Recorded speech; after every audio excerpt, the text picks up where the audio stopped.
வணக்கம் பிரதர். வணக்கம். இப்போ இந்தியா முழுவதும் பார்த்தீங்க அப்படின்னா ஒரு பேனிக்கான ஒரு சுச்சுவேஷன்ஸ் இருக்குது. ஏன்னா இப்போ ரெஸ்டாரண்ட்ஸ் எல்லாம் பார்த்தீங்கன்னா எல்பிஜி சிலிண்டர்ஸுடைய தட்டுப்பாடுனால அவர்களுடைய உணவு வகைகளை குறைச்சிக்கிறாங்க. சில உணவகங்கள் வந்து மூடவும் செஞ்சுட்டாங்க அப்படின்றத பார்க்க முடியுது. இப்போ இந்த வீடியோ வந்து அது பற்றியானது கிடையாது. பட் ரொம்ப இம்பார்ட்டண்ட்டாக ரெஸ்டாரண்ட்ஸ் வச்சுருக்கக்கூடிய ரெஸ்டாரண்ட்ஸுக்கு போய் சாப்பிடக்கூடிய அத்தனை பேருமே பார்க்க வேண்டிய ஒரு வீடியோ தான். என்ன பார்த்தீங்கன்னா இன்கம் டேக்ஸை பொறுத்தவரையில் நவம்பர் 2025 ஒரு மேசிவான ஒரு அவுட்ரீச் ஒன்று பண்ணுறாங்க. 1,77,000 ரெஸ்டாரண்ட்ஸு எப்படி அவங்களுடைய இன்கம் டேக்ஸ் வந்து கட்டியிருக்காங்க அப்படின்ற ஒரு அசஸ்மெண்ட் பண்ணுறாங்க. பண்ணதில் வந்து நிறைய ஷாக்கிங்கான ஒரு தகவல்கள் தெரிய வந்திருக்கு. ஸோ அதை பற்றி தான் நம்ம பேச போகிறோம். பிரதர், மார்ச் 9 இன்கம் டேக்ஸ் வந்து எல்லா ரெஸ்டாரண்ட் ஓனர்ஸ்க்கும் ஒரு நோட்டீஸ் அனுப்பிச்சதாக சொல்கிறாங்க. தோராயமாக 63,000 ரெஸ்டாரண்ட்ஸுக்கு வந்து நோட்டீஸ் அனுப்பிச்சிருக்காங்க. ஆக்சுவலாக எதற்காக இந்த நோட்டீஸ் அனுப்பப்பட்டது? ஓகே, ஸோ இந்த வீடியோ பார்க்குறவங்க எல்லாருமே வந்து ஒரு வாட்டியாச்சும் ரெஸ்டாரண்ட்டுக்கு போயிருப்போம், சாப்பிட்டுருப்போம், ஒரு காஃபி குடிக்கிறதுக்காச்சும் போயிருப்போம். நம்ம பில் எடுத்து பார்த்தீங்கன்னா இட்லி 10 ரூபா 5 ரூபா காஃபின்னு போட்டு எல்லாம் போட்டு கடைசியில் டேக்ஸ்ன்னு போட்டு ஒரு அமௌண்ட் வாங்கியிருப்பாங்க. And at the same time இவங்களுக்கு வந்து இங்கே 2 விதமான டேக்ஸ் இருக்குது. நம்ம பில்லை வாங்குறது ஜிஎஸ்டின்னு ஒன்று வாங்குவாங்க. அட் த சேம் அந்த இன்வாய்ஸ் டோட்டல் வேல்யூ இருக்குது பார்த்தீங்களா, அது வந்து வருமான வரி இன்கம் டேக்ஸில் வந்து சேல்ஸை கன்சிடர் செய்யப்படும். அதுக்கப்புறம் அவங்களுக்கு பண்ணக்கூடிய செலவுகள்லாம் போய்ட்டு ஒரு ப்ராஃபிட் வரும், அதுக்கு ப்ராஃபிட் டேக்ஸ் கட்டுவாங்க.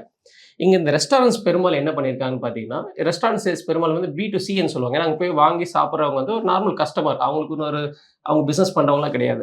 இதில் வந்து கேஷாகவும் நிறைய நடக்கும். ரெஸ்டாரண்ட்ஸில் பார்த்தீங்கன்னா கேஷ் சர்க்குலேஷன் நிறைய நடக்கும் நம்மளாவே பேங்க்ஸ் விட. பெரும்பாலான மக்கள் என்ன பண்ணியிருக்காங்க, ரெஸ்டாரண்ட்ஸ் ரன் பண்ணுவாங்க. சரி, நான் சொல்ல எல்லாரும் கிடையாது, பெரும்பாலும் மக்கள் என்ன பண்ணியிருக்காங்கன்னா என்ன சேல்ஸ் நடந்திருக்கோ அதில் வந்து அப்படியே பெரும்பாலும் சப்ரஸ் பண்ணியிருக்காங்க. எக்ஸாம்பிள், என்னோட ரெஸ்டாரண்ட்டில் இன்றைக்கி ஒரு 10,000 சேல்ஸ் நடந்திருக்கு இன்றைக்கி டேட்டுக்குன்னா கணக்கு காமிக்கும் போது ஐடியில் காமிக்கும் போது வெறும் 5,000 காமிக்கிறது, 2,000 காமிக்கிறது, இந்த மாதிரி பண்ணியிருக்காங்க. கவர்மெண்ட் இது வந்து ரொம்ப நாளாக மானிட்டர் பண்ணிட்டு இருந்தாங்க. இப்போ ரீசெண்டாக அந்த ஏஐ ட்ரிவன் ஹியூஜ் டேட்டா இருக்குது டிபார்ட்மெண்ட் கிட்ட. பட் இது வந்து it's not easy job to ரீகன்சல்லாம் பண்ணுறது. ஐடி டேட்டா அவங்க கிட்ட பேங்க்கில் வந்து ஸ்டேட்மெண்ட்ஸ் எல்லாமே. இப்போ ரீசெண்டாக அவங்க பண்ண அனலைசஸில் பார்த்தீங்கன்னா நவம்பர் 2025 இதுக்கான ஆக்ஷன்ஸ் எடுத்திருந்தாங்க. இப்போது 9 ப்ரெஸ் ரிலீஸ் கொடுத்துட்டு 10 நேற்று நைட்டு பார்த்தீங்கன்னா ரெஸ்டாரண்ட் ரன் பண்ணியிருக்கக்கூடிய அவங்க சொன்ன கணக்குப்படி 63,000 ரெஸ்டாரண்ட்டுக்கு நோட்டீஸ் கொடுத்துருக்காங்க. 1-2 இல்லை 63,000 1/3. இதில் ஒரு சின்ன சந்தேகம். 1,77,000 ரெஸ்டாரண்ட்ஸ் வந்து அவங்க அசஸ் பண்ணது. ஆமாம், அதில் 63,000 பேருக்கு தான் வந்து நோட்டீஸ் அனுப்பிச்சிருக்காங்க. அப்படின்னா மீதி இருக்கக்கூடிய 1,10,000 பேர் வந்து கரெக்டாக பண்ணியிருக்காங்கன்னு அர்த்தமா? அப்படி எடுத்துக்க முடியாது பிரதர். ஓவரால் இருக்கிற கவுண்ட் இது. இப்போ எப்பவுமே வந்து நோட்டீஸ் கொடுக்கும்போது ஸ்டேஜஸ்ன்னு இருக்குது. லெவல் 1, லெவல் 2, லெவல் 3 இந்த மாதிரி தான் கொடுப்பாங்க. எடுத்தரப்பில் எல்லாருக்கும் இனிஷியேட் பண்ண முடியாது. ஃபர்ஸ்ட் லெவல் ஆஃப் டேட்டா அவங்ககிட்ட இருக்கிறத பேஸ் பண்ணி 63,000 ரெஸ்டாரண்ட்ஸ் கொடுத்துருக்காங்க. ஸோ மீதி ரெஸ்டாரண்ட்ஸ்க்கு வராதுன்னு சொல்ல முடியாது. இது வந்து ஜென்ரலாக தான் it's kind of general information தான் கொடுத்துருக்காங்க. இது இட்ஸ் ரிப்பீட்டேட்டிவ் பேட்டர்னாகவும் நம்ம பார்க்கலாம். இன்கம் டேக்ஸ் கண்டினியூ ஆகும். கண்டிப்பாக. இப்போ இன்கம் டேக்ஸ் கூட பார்த்தீங்கன்னா இந்த வருஷம் ரீஃபண்ட் எல்லாருக்கும் ஹோல்ட் பண்ணிட்டாங்க. ஹோல்ட் பண்ணிட்டு தேக்கவே ஒரு காமனாக ஒரு ரிலீஸ் நோட்டீஸ் கொடுத்து அதை பற்றி நம்ம பேசியிருப்போம்.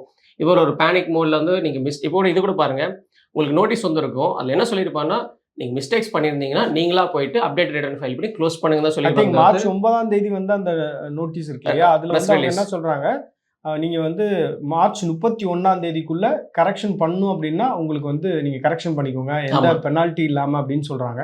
ஐ திங்க் மார்ச் 31 நம்ம பண்ணலை அப்படின்னா ஐ திங்க் பிரச்சனை வரும் அப்படின்னு நான் நினைக்கிறேன். பிரச்சனை வரும் இல்லை, கண்டிப்பாக வரும்.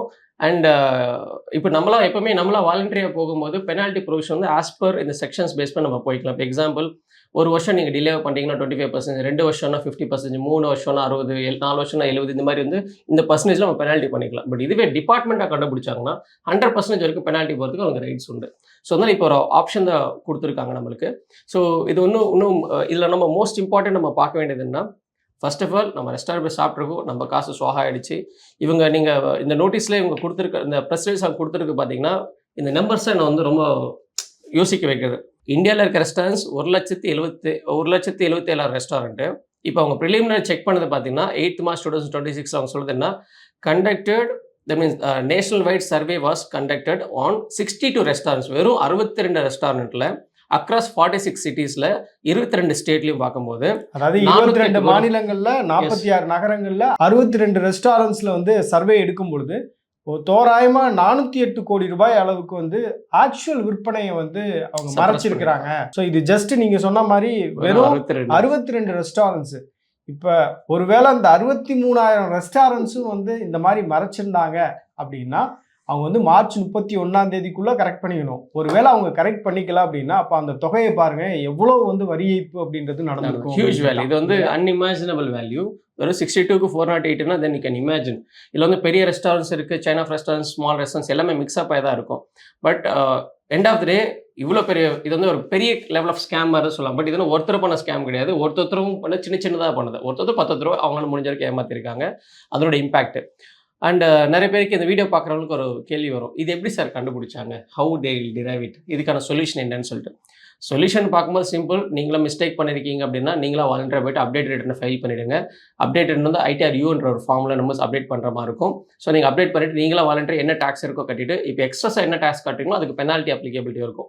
ஸோ 1 year டிலே பண்ணியிருக்கணும் 25%, 2 years லேட்டாக பண்ணுறீங்க அப்படின்னா 50%, 3 yearsனா 60, 4 yearsனா 70, இது மாதிரி நீங்கள் கட்ட வேண்டிய டேக்ஸில் பெனால்ட்டி வரும். அதுவும் ப்ளஸ் அலாங் வித் இன்ட்ரெஸ்ட் என்ன இருக்கும் நீங்கள் கட்டிட்டீங்கன்னா நீங்கள் வில் பி எஸ்கேப். இதுதான் வந்து இதுக்கான ஒரே சொல்யூஷன். அண்ட் அவங்க எப்படி கண்டுபிடிச்சிருக்காங்க இதான் கொஞ்சம் இன்ட்ரெஸ்டிங்காக நம்ம பார்க்கணும். ரெண்டாவது இதோட முடியாது.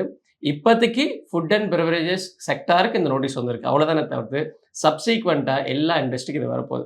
ஸோ சிம்பிளாக எங்களுக்கு கிடைச்ச இன்ஃபர்மேஷன் படி இது எப்படி இனிஷியேட் பண்ணியிருக்காங்கன்னா, எல்லா ரெஸ்டாரண்ட்ஸும் ஆர் எனி பிஸ்னஸ்ன்னு எடுத்துக்கும் போது சேல்ஸ் இன்வாய்ஸ் ரைஸ் பண்ணும்போது மேனுவலாக போடுறது இல்லை. இப்போ எல்லாமே சாஃப்ட்வேர் தான் யூஸ் பண்ணிட்டு இருக்கீங்க. இப்போ ஒரு எக்ஸாம்பிள் ஒரு கம்பெனி ஒரு சாஃப்ட்வேர்னு எடுக்கிறீங்கன்னா அந்த சாஃப்ட்வேரில் வந்து 2-3 ஆப்ஷன்ஸ் கொடுக்குறாங்க. சில சாஃப்ட்வேர்ல வந்து அக்கௌண்டட், அன்அக்கௌண்டட் இந்த மாதிரி டேட்டா எல்லாமே 2 ஆப்ஷனாக கொடுக்குறாங்க. அந்த டேட்டா ஃபுல்லாகவே majority of the softwares sales billing பண்ணக்கூடிய எல்லா சாஃப்ட்வேர்ஸோட டேட்டா டிபார்ட்மெண்ட் கிட்டே இருக்குது. நீங்கள் புரிஞ்சுக்கணும், இந்தியாவில் ஒரு சாஃப்ட்வேர் ஒன்று கிரியேட் பண்ணுறாங்க அப்படின்னா கண்டிப்பாக கவர்மெண்ட் கிட்ட டேட்டா கொடுத்து தான் ஆகணும். உங்களுக்கு பிடிக்குதோ பிடிக்கலையோ நீங்கள் நினைக்கலாம், சார் யூசர் ஐடி பாஸ்வேர்ட் போட்டு நான் எல்லாம் தானே லாகின் பண்ணுறேன் அப்படின்னா நீங்கள் அவங்களுக்கு வந்து சாஃப்ட்வேர் கம்பெனிக்காரர்கிட்ட கேளுங்க. டிபார்ட்மெண்ட் கேட்டால் without your permission they have to provide the data. So இப்போ ஒரு கஸ்டமர் வந்து ஒரு ரெஸ்டாரண்ட்டில் போய் சாப்பிட்றாரு அப்படின்னா அவர் எதுவும் ரெஸ்பான்சிபிளாக இருக்கணுமா? ஏன்னா இப்போ இங்கே வந்து பார்த்தீங்கன்னா ஒரு வார்த்தை சொல்கிறாங்க, in some cases recorded sales were not fully reflected in financial accounts or tax filings அப்படின்னு சொல்கிறாங்க.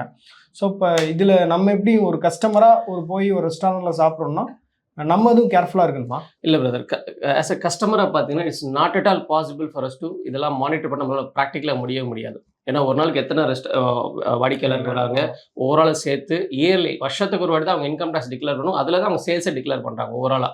ஸோ இவங்க சொல்கிறது வந்து சேல்ஸை சப்ரஸ் பண்ணியிருக்குன்னு சொல்கிறாங்க. இப்போ சேல்ஸை சப்ரஸ் பண்ணியிருக்கும் போது ஜிஎஸ்டிலையும் எஸ்கேப் பண்ணியிருக்காங்க, இன்கம் டேக்ஸை சேவ் பண்ணியிருக்காங்க. யூஸ்வலாக இதை எப்படி பண்ணுறாங்க, எப்படி வந்து வரி ஏய்ப்பு பண்ணுறாங்க இதில்? ஓகே, இப்போ எக்ஸாம்பிள் நீங்களே ஒரு ரெஸ்டாரண்ட் ரன் பண்ணீங்க, ஏபிசி ரெஸ்டாரண்ட்னு வச்சுக்கோங்க. இப்போ ஏபிசி ரெஸ்டாரண்ட்டில் வந்து நான் வந்து வரேன், நான் வந்து ஒரு சாப்பாடு சாப்பிட்றேன், நான் வந்து உங்கள்கிட்ட வந்து கேஷாக கொடுத்துட்டு போகிறேன். இப்போ இன்னொருத்தர் வராரு, ஜிபே பண்ணுறாரு, இன்னொருத்தர் கார்டு ஸ்வைப் பண்ணுறாரு. இப்போது இது வந்து ஒரு வாட்டி நடந்த டிரான்சாக்ஷன். இந்த மாதிரி எத்தனை பேர் வருவாங்க, ஒரு நாளைக்கு எவ்வளோ சேல்ஸ் நடக்குதுன்னு ஒரு மானிட்டர் பண்ணுங்க. அப்போ 1 month, இப்போ இந்த 1 month நடக்கிற சேல்ஸோ இல்லை 1 year நடக்கிற சேல்ஸோ நம்ம 3 பிரிச்சிடலாம். ஒன்று வந்து பேங்க்கில் வந்திருக்கு, இன்னொன்று கேஷாக வந்திருக்கு. ஏன்னா கார்டில் ஸ்வைப் பண்ணால் பேங்க்கில் தான் வந்திருக்கும்.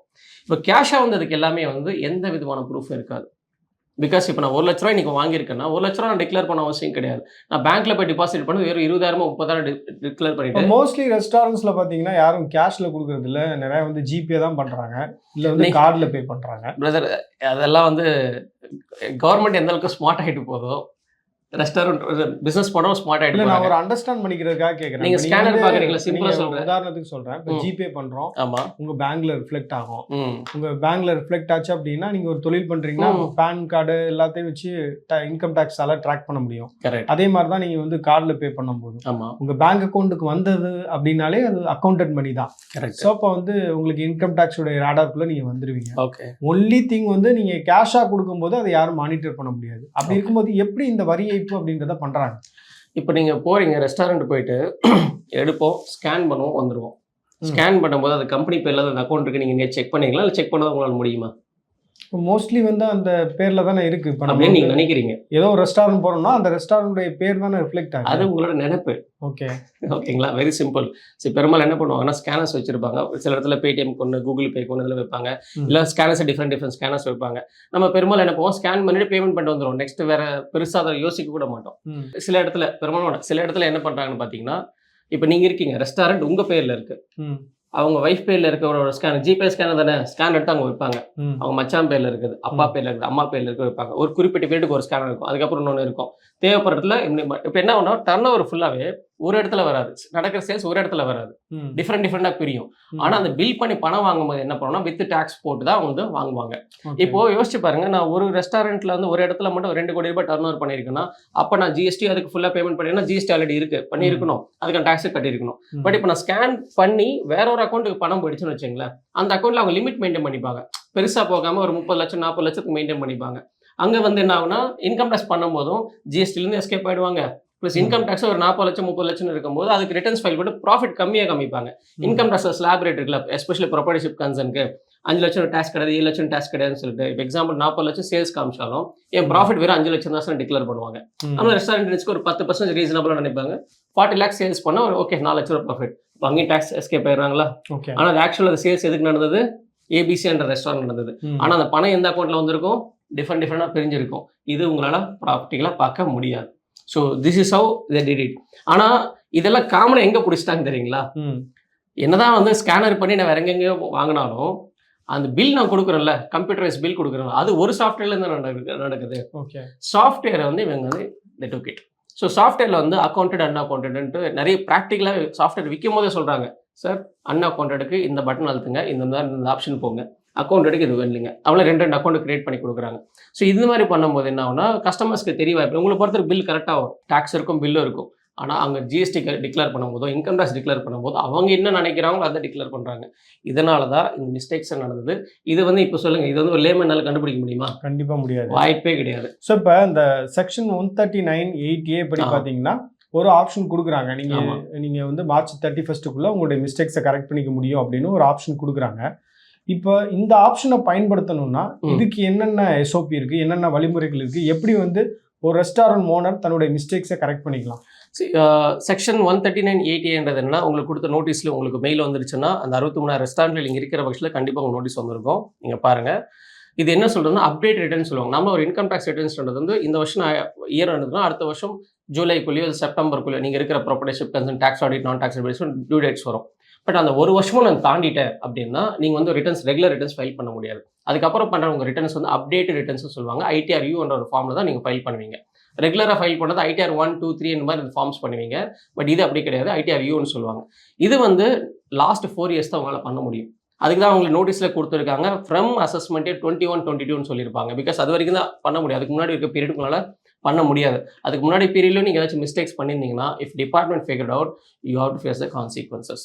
ஸோ இப்போது இந்த வீடியோ பார்க்குறோடைய உங்களுக்கு வந்து பயம்படுத்துறது எங்களோட நோக்கம் கிடையாது, இட்ஸ் அவேர்னஸ். இதுதான், ஏன்னா இன்னும் ஜஸ்ட் 20 days தான் இருக்குன்னு. ஆமாம்.